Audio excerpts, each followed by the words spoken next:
My old 529 account had exactly $35,000 in it, no tuition bill left to pay, and one very tempting sentence attached to. The new rule: up to $35,000 can move from a 529 into a Roth IRA. I read that sentence and thought I understood the whole thing. I didn't. In 2024, I tried to move the entire $35,000. The transfer stopped at $7,000. Not because the account was too new. Not because I had used the money wrong. Not because I had picked the wrong investment.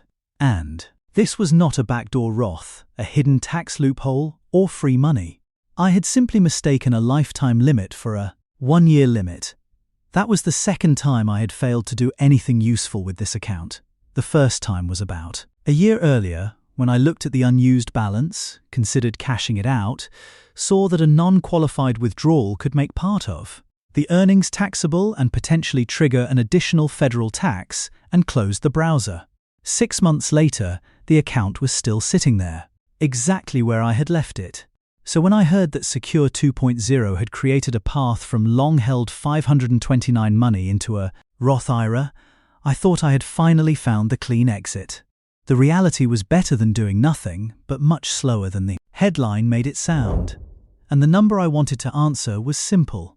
If I started with $35,000 of genuinely unused 529 money, when these rollovers became available, how much could actually make it into a Roth IRA by the end of 2026? The answer is not $35,000. And the reason matters if you have an old education account that no longer has an obvious job. The first thing I had to understand was what this rule actually changed. A 529 is designed to make education saving attractive. Money goes in after federal income tax, investments can grow tax-free, and qualified education withdrawals can come out free of federal income tax. That works beautifully when the beneficiary has education expenses. The awkward part arrives when the education plan changes. Maybe the beneficiary gets a scholarship, maybe school costs less than expected. Maybe the person never goes back for the degree everyone assumed they would need. Maybe the family simply saved more than the final bill required. That leftover money is not automatically trapped. There are other legitimate uses and transfer options.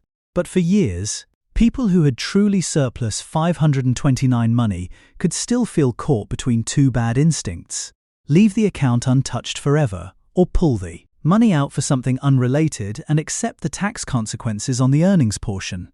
The newer Roth rollover rule created a third path. But it is not a trapdoor. It is more like a narrow hallway with several locked doors. The first door is account age. The 529 has to be old enough. Under current federal guidance, the account has to have been open for more than 15 years. My example account had been opened in 2008, so by 2024 that test was not the problem. The second door is ownership. On the receiving side, the Roth IRA has to be maintained for the same person who is the 529 beneficiary. This is not a general family transfer where old education money can simply be redirected into whichever relative has the most attractive retirement plan. The third door is the 5-year lookback. Recent 529 contributions, along with earnings attributable to those recent contributions, cannot simply be pushed through the new Roth exit. The amount eligible for the transfer is limited to older money that clears that 5-year window. In my example, the final 529 contribution had been made in 2018. That made the timeline clean. Then I reached the door that caused my first failed transfer. The annual IRA contribution limit still matters. In 2024, that limit was $7,000 for someone under age 50. In 2025, it was still $7,000. In 2026, it rose to $7,500. So even though the law gives this special 529 to Roth route a $35,000 lifetime ceiling, it does not give you a $35,000 annual lane. That single distinction changes the entire story. If I had moved the maximum possible amount in each of the first 3 years and made no other IRA contributions that used the same annual room, the simple math would have been $7,000 in 2024, another $7,000 in 2025, and $7,500 in 2026. That would be $21,500. But that is not what happened in my example. And this is where I had to correct my own number. I originally wrote down $21,500 as the amount I would have moved by the end of 2026. That was wrong. In 2025, before I scheduled the 529 rollover, I had already contributed $1,500 of my paycheck to my Roth IRA. I was treating that $1,500 as if it lived in a separate category. It didn't. The 529 rollover is subject to the Roth IRA annual contribution limit. My regular Roth contribution had already used $1,500 of that year's room. So the 2025 rollover was not $7,000, it was $5,500. That changed the 3-year total from $21,500 to $20,000. $7,000 in 2024, $5,500 in 2025, $7,500 in 2026. $20,000 moved, $15,000 still sitting in the 529. That correction is important because the biggest mistake with this rule is not misunderstanding the $35,000 lifetime ceiling.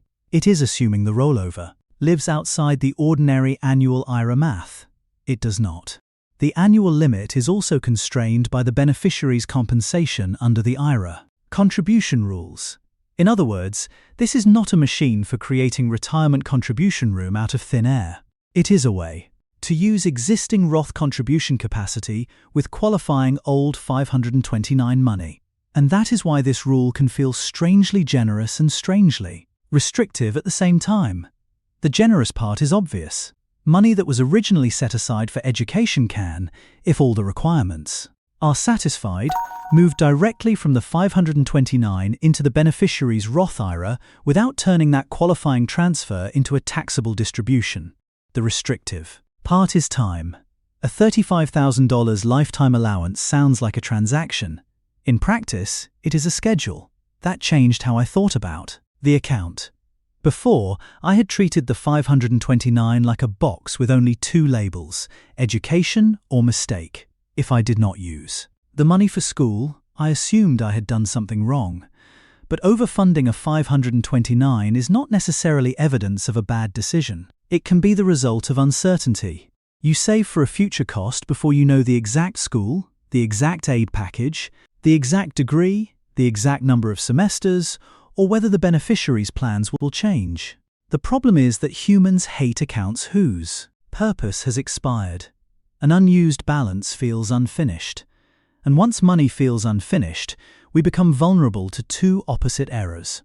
One is inertia. We refuse to touch it because every alternative feels complicated.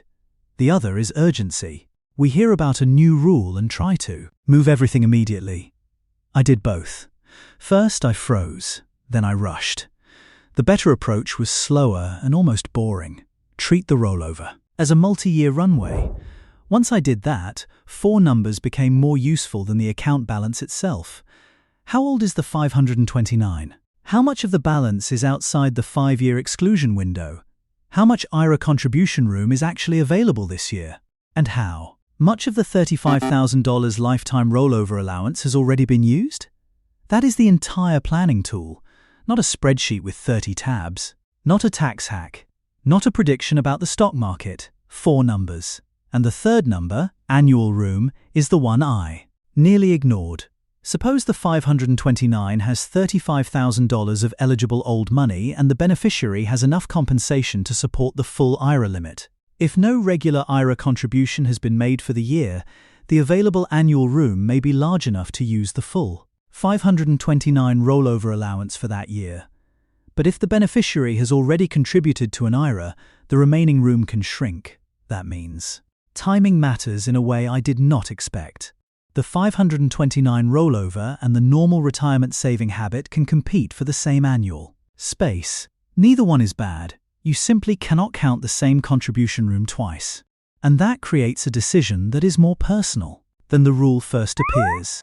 If I already plan to contribute $7,500 of new cash to my Roth IRA in 2026 using the full annual limit, then there may be no room left that year for a 529 rollover. If instead cash flow is tight but I have eligible surplus in the 529. The rollover can let old education savings occupy Roth space I might otherwise leave unused. That is where this rule becomes genuinely useful. It is not primarily a way to make rich savers richer. It can be a bridge between two life stages. Money saved for one long-term goal can, under strict conditions, begin working for another long-term goal. But a bridge only helps if you know what is on both sides.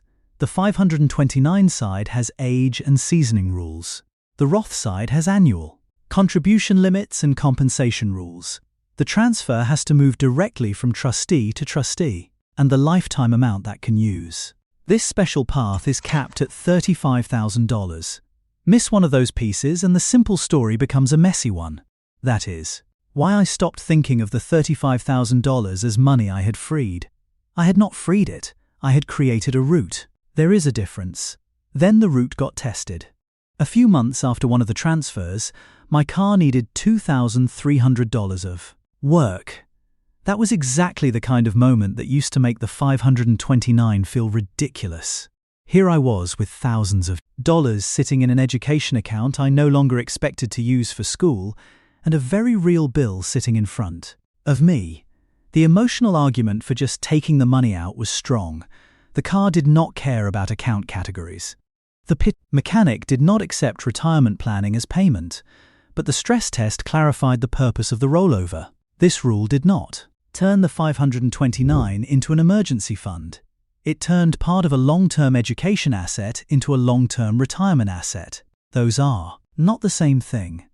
I paid the repair from my emergency savings and left the 529 to Roth plan alone. That decision was not about being disciplined for the sake of discipline. It was about matching money to time.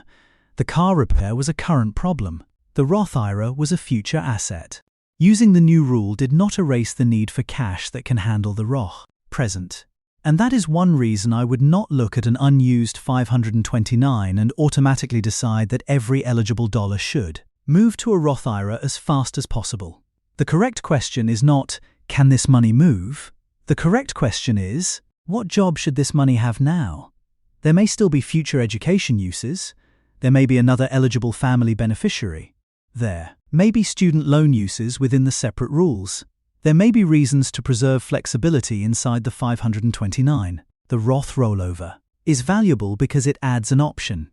It does not eliminate every other option. For me, the biggest psychological shift came when I stopped treating the unused 529 as a mistake that needed to be erased. It was simply an asset with an old label. That sounds cosmetic, but it changes behavior. When you think an account is a mistake, you want closure. When you think an account is an asset, you want the best next use. Closure pushes you toward one dramatic move. Planning makes you comfortable with a sequence. And this rule is a sequence whether you like it or not. By the end of 2026, my example had moved $20,000, not $35,000. That left $15,000 of potential lifetime rollover capacity still unused. And I cannot honestly pretend the remaining money had already crossed the line. Future annual contribution limits still matter. Future compensation still matters. Any other IRA contributions still matter. The account and transfer still have to satisfy the rules at the time each rollover is made. So the full $35,000 outcome is not one transfer receipt. It is a series of eligible years. That is less exciting than the headline version. It is also much more useful, because once I understood that, I stopped asking whether the law had unlocked my 529. I started asking how many clean annual windows I could actually use. That is the number that tells you whether this option is meaningful for your situation. If the account is only 10 years old, the lifetime ceiling is irrelevant today. If recent contributions make up most of the balance, the 5-year rule matters more than the headline number. If the beneficiary has little or no compensation, the annual contribution math can become the bottleneck. If the Roth IRA is already being fully funded from cash, the rollover may have to wait. And if all of those gates are clear, then an old 529 can gradually become something it was never originally designed to be, a source of retirement capital for the same beneficiary. The history behind this rule is almost a mirror image of the fear that keeps people from funding education accounts in the first place. People hesitate to save because the future is uncertain. What if the child does not go to college? What if they get a scholarship? What if I save too much? What if I put money into the wrong box? A system that punishes every forecasting error too harshly makes people less willing to save early. The Roth rollover provision softens one version of that fear. It does not make 529 contributions risk-free. It does not make every withdrawal tax-free. It does not mean you should overfund a 529 intentionally because you expect to turn it into a retirement account later, and it does not give you a $35,000 instant conversion button. What it does is give some old, genuinely surplus education money a controlled second destination. That is a narrower claim. It is also the claim worth understanding. If I were checking an old 529 today, I would not start with the balance. I would start with the dates. When was the account opened? When were the most recent contributions made? Who is the current beneficiary? How much IRA room does that beneficiary actually have? This year?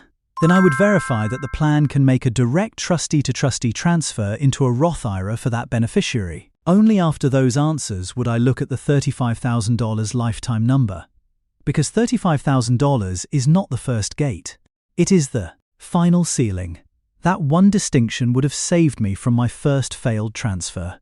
It would also have saved me from my second mistake, when I forgot that my own $1,500 Roth contribution had already used part of the 2025 limit. The math was never difficult, the categories were. That is usually what makes these rules feel more intimidating than they are.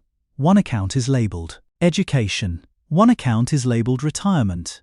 The new rule connects them, but the connection inherits conditions from both sides. Once I saw that, the whole thing became easier to reason about. My old 529 still started at $35,000. The lifetime rollover ceiling was still $35,000. But by the end of 2026, the amount that had actually made it into the Roth IRA in my example was $20,000. The missing $15,000 was not lost to taxes, fees, or bad investing. It was waiting on future annual contribution room. And that is the part I misunderstood from the beginning. I thought the breakthrough was permission to move $35,000. It wasn't. The breakthrough was having a legitimate multi-year path for money whose original purpose had changed. Not a loophole, not an instant conversion. A path.